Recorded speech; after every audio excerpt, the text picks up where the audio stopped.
సోదరుడు ఫిష్ వెంకటన్న అనారోగ్య పరిస్థితి నేను పేపర్లో వాట్సాప్ గ్రూపుల్లో చూడగానే ఒక ప్రోగ్రాంలో పోతా ఉన్నాం. నేను శివసేన బాస్కెట్ ప్రోగ్రాం పోతా ఉంటే సాయికి ఫోన్ చేసి ఏం జరిగిందో కనుక్కొని ఆగలేపక చూద్దామని చెప్పి పరామర్శిద్దామని చెప్పేసి రావడం జరిగింది.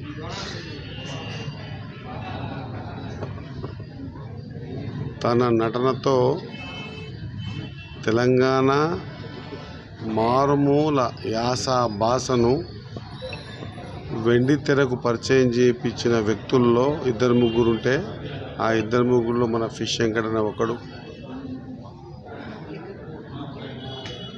చాలా కింది స్థాయికించి తన కళా నైపుణ్యం ద్వారా తెలంగాణ రాష్ట్రంలో లేదా సమైక్యాంధ్రలో కూడా తనకంటూ ఒక గుర్తింపు తెచ్చుకున్న వ్యక్తి.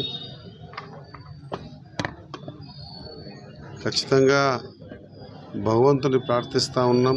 నేను కానీ మా చైర్మన్ గారు కానీ ఇద్దరు మా చైర్మన్లు ముగ్గురు చైర్మన్లు మీరందరూ కూడా భగవంతుని ప్రార్థించాలా.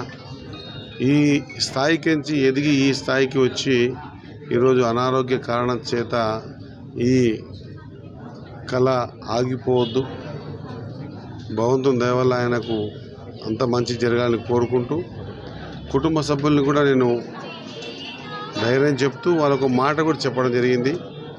ఇంకా ఏమైనా ఫర్దర్గా ఆయన ట్రీట్మెంట్కి ఏమైనా అవసరం ఉంటే పూర్తి స్థాయితో ఖచ్చితంగా ప్రభుత్వం ద్వారా లేదా మా ద్వారా కూడా నేను కూడా ఆ జాతి బిడ్డగా ఖచ్చితంగా ఆదుకుంటామని చెప్పి కూడా చెప్పడం జరిగింది.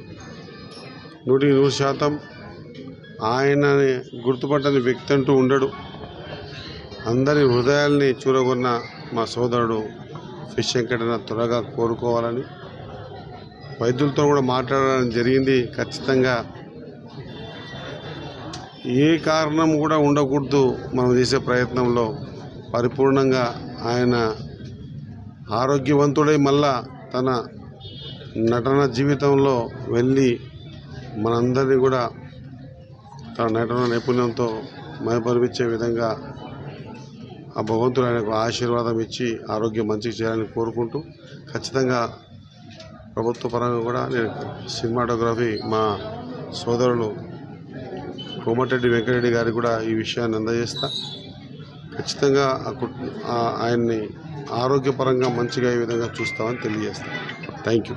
మంత్రి గారు ₹1,00,000 సాయం చేశారు.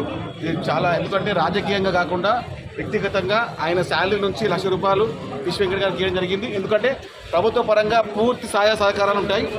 ఎక్కడ ఏ తోడ్పాటు కూడా ఏ క్షణం కూడా ఇబ్బంది పడకుండా అన్ని పూర్తి సహకారం, అంటే ఒక్క నయా పైసా కూడా కుటుంబం పెట్టకుండా పూర్తి సహకారం ప్రభుత్వం చేపట్టింది.